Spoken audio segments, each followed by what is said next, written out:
na Chinese spy siya, na sinabi naman niya, kilala ka niya, ay inamin niya na dito siya na-recruit sa Pilipinas. Your Honor, I cannot answer your question dahil hindi ko po siya kilala. So, to put on record, Mr. Chair, this video showed mahaba kasi to, it's an excerpt of the video, na inamin niya na recruited siya dito sa Pilipinas. In fact, can we show lang na nagpakita siya ng picture na nandito siya sa Pilipinas. I think it's one of the recruiters. Kung pwede lang natin mapakita yung picture na yon.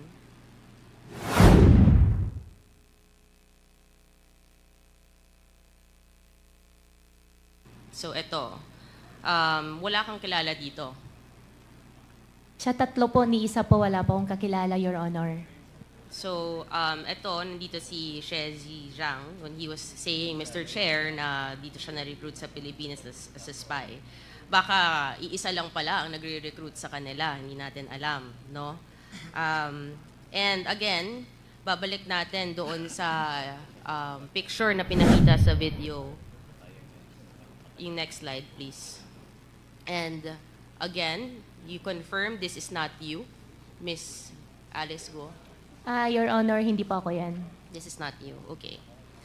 Ang katanungan ko, Miss God, because you're saying that hindi mo kilala at dedemanda mo, ano naman mabe-benefit din nitong si Shezi Zhang to name you? Your Honor, I think it's better for you to ask him. Kasi siya po yung naglabas ng video, so siya po nakakaalam ano yung makakapag-benefit po sa kanya. Definitely, hindi po ako spy. Okay. Relax ka lang. Bakit ka galit? Kasi po, ganun din po yung nangyari last time. Sinasabi po nila spy ako. Mahal ko pong Pilipinas, Filipino po ako, hindi po ako spy. Okay, relax lang. Relax ka lang. Diba? You don't have to be so riled up if you know the truth. Right? So, you categorically will keep denying what Shezi Zhang is saying, right?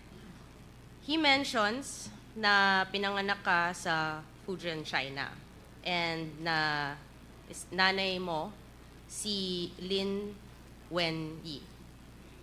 Correct? Allegations po niya yun, Your Honor. And who is Lin Wenyi?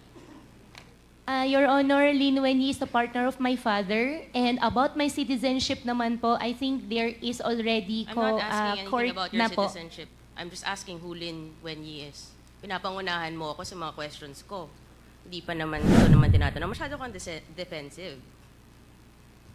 You know, mga actuations mo, medyo, it's showing something, Miss Guo. So, itong address mo na pinakita, pakita natin yung picture ulit. Yung address nito, Mr. Chair, is apparently the local address of the Chinese Communist Party. Sigurado ka, hindi mo nami-miss to? Walang memories? Never ko po nakita, Your Honor. Baka lang, may emotional ka ngayon eh. Baka lumabas ang emotions mo dito. Your Nami-miss Honor, mo. emotional po ako dahil unfair po para sa akin para sabihan po ako na spy po ako.